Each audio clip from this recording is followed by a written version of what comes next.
আমি চলে এলাম একটা মিষ্টি সন্ধ্যায় একটা বিয়ে বাড়িতে।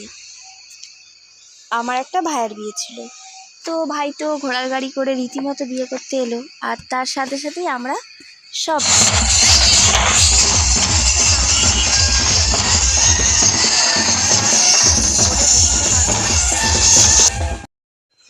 আর দেখো, এই বিয়ে বাড়িতে এসে যাদের সাথে অনেক বছরেও দেখা হয় না তাদের সাথেও দেখা হয়ে গেল।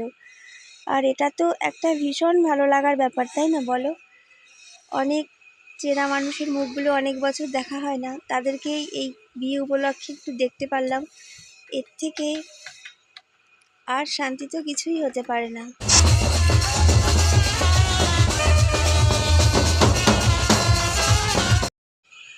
আর দেখো, এই আইসক্রিম দাদা আইসক্রিম দিয়ে আর পারছেই না। এত আইসক্রিম সবাই খাচ্ছে, বলে বোঝাতে পারবো না। আমিও খেয়ে নিয়েছি অবশ্য। আর ছেলে দেখো আইসক্রিম খাচ্ছে আর বন্ধুদের সাথে কথা বলছে, খুব বেশ এনজয় করছিল। আর এই দেখো সাথে ফুচকা, ফুচকাটা মনে হয় কেউ মিস করেনি।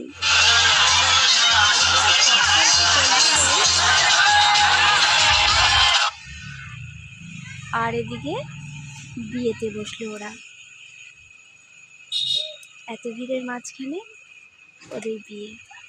ভীষণ ভাল লাগছিল সব মিলিয়ে, এত সুন্দর পরিবেশ, এত লোকজন, এত আয়োজন, এক কথায় বলতে পারো ভীষণ।